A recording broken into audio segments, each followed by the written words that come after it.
నమస్కారం. కోవిడ్-19 జిల్లాల రౌండప్కు స్వాగతం. మనం ప్రతిరోజు మాట్లాడుకున్నట్లే ఈసారి కూడా ఆయా జిల్లాల్లో కరోనా పరిస్థితి ఎలా ఉందో తెలుసుకుందాం. ఈసారి మనం నల్గొండ జిల్లాలో తాజా కరోనా పరిస్థితి గురించి తెలుసుకుందాం. మన విలేకరి రామకృష్ణ గారు అందుబాటులో ఉన్నారు. నమస్కారం రామకృష్ణ గారు. నమస్కారం దుర్గారావు గారు. జిల్లాలో కరోనా కేసుల సంఖ్య నిలకడగా ఉందా? నల్గొండ జిల్లాకు సంబంధించి కరోనా కేసుల సంఖ్య నెల రోజుల క్రితం వరకు కూడా పాజిటివ్ కేసుల సంఖ్య భారీగానే ఉండేది. ప్రస్తుతం కొంత తగ్గుముఖంగా పట్టాయి. అయితే ప్రస్తుతం శీతాకాలం ప్రారంభమైన సమయంలో కొద్దిగా కేసుల సంఖ్య పెరుగుతున్నట్లు అనిపించినా గానీ పూర్తిగా అదుపులోనే ఉన్నట్లుగా వైద్య ఆరోగ్య శాఖ అధికారులు చెప్తున్నారు. అక్కడక్కడ కొద్దిగా కేసుల సంఖ్య ఎక్కువ వస్తున్నప్పటికీ కూడా ప్రస్తుతం అయితే పరిస్థితి పూర్తిగా అదుపులోనే ఉంది. అలాగే కేసుల సంఖ్య కూడా పూర్తిగా అదుపులోనే ఉన్నట్లుగా వైద్య ఆరోగ్య శాఖ అధికారులు చెప్తున్నారు. ఇప్పటి వరకు కూడా నల్గొండ జిల్లాకు సంబంధించి సుమారుగా 20,000 పాజిటివ్ కేసులు అయితే కూడా నమోదయ్యాయి. దీనికి సంబంధించి 70 మరణాలు కూడా నమోదయ్యాయి. ఇదంతా కూడా గతం. అయితే ప్రస్తుతం అయితే మాత్రం చాలా కొద్ది సంఖ్యలో కేసుల సంఖ్య నమోదవుతున్నట్లుగా తెలుస్తోంది. కేంద్ర రాష్ట్ర ప్రభుత్వాలు అన్లాక్ సడలింపులు ఇస్తూనే కోవిడ్ నిబంధనలు అమలు పరుస్తున్నాయి కదా, మరి పరిస్థితి ఎలా ఉంది?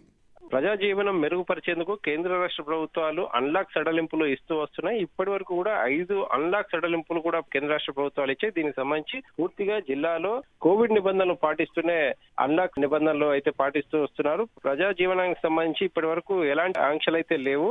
పూర్తిగా ప్రజలు తమ ఉద్యోగ వ్యాపారాలు చేసుకునే విధంగా ప్రస్తుతం అయితే అవకాశాలు ఉన్నాయి. కానీ ఎక్కడ పోయినా కానీ కోవిడ్ నిబంధనలు అయితే పాటించే విధంగా అయితే చూడాలని ప్రభుత్వం అయితే ఆదేశించింది. ఆ మేరకు పూర్తి స్థాయిలో మాస్క్, శానిటైజర్ ప్రతి చోట కూడా అందుబాటులో ఉండే విధంగా ఏర్పాటు చేశారు. దీంతో కొంత కేసుల సంఖ్య కూడా తగ్గుతూ వస్తుంది. దీంతో పాటు కేంద్ర రాష్ట్ర ప్రభుత్వాలు సోషల్ మీడియా ద్వారా గానీ ప్రత్యక్ష పరోక్ష విధానాల ద్వారా ప్రకటనలు చేస్తూ కోవిడ్ మీద అవగాహన కల్పించే ప్రయత్నాలు చేస్తుండడంతో ఎక్కడికక్కడ కేసుల సంఖ్య కూడా తగ్గుతూ వస్తుంది. అన్లాక్ నిబంధనలు కూడా పూర్తిగా అమల్లో ఉంటున్నాయి.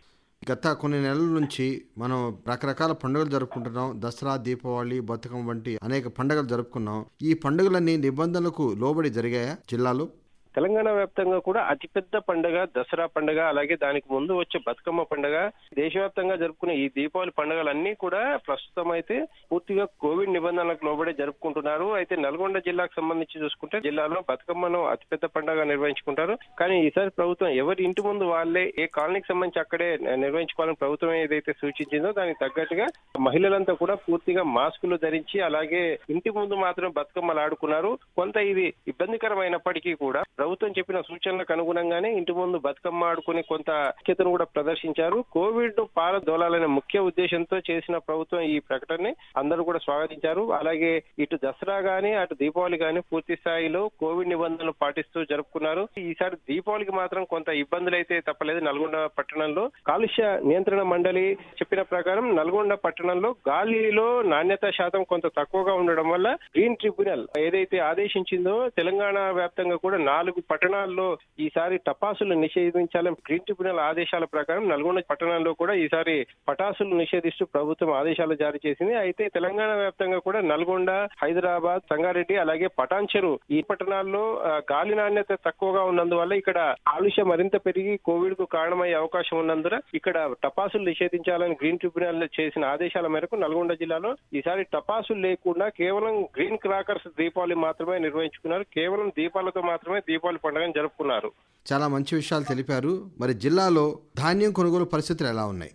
తెలంగాణ వ్యాప్తంగా కూడా ధాన్యం ఉత్పత్తికి నల్గొండ జిల్లా పేరుగాంచిన జిల్లాగా చెప్పొచ్చు. ఎందుకంటే నల్గొండ జిల్లాలో ఉత్పత్తి అయిన ధాన్యం తెలంగాణ వ్యాప్తంగా కూడా ఏ జిల్లాలోనూ ఉత్పత్తి కావడం లేదు. అలాగే అత్యధిక రైస్ మిల్లులు ఉన్న ప్రాంతం కూడా నల్గొండ జిల్లానే. మిర్యాలగూడ డివిజన్ పరిధిలో అత్యధిక రైస్ మిల్లులు ఉన్నాయి. అయితే దీంతో ఈసారి ప్రభుత్వం నియంత్రిత సాగు విధానం పేరుతో కొంత సన్న రకం ధాన్యం పండించాలని ప్రభుత్వం సూచించింది. ఆ మేరకు రైతులంతా కూడా సన్న రకం ధాన్యం పండించారు. అయితే ధాన్యం ఎక్కువ మోతాదులో పండడం వల్ల ఈసారి రైస్ మిల్లుల వద్ద కొనుగోలుకు కొంత రైతులు ఇబ్బందులు పడుతున్నారు.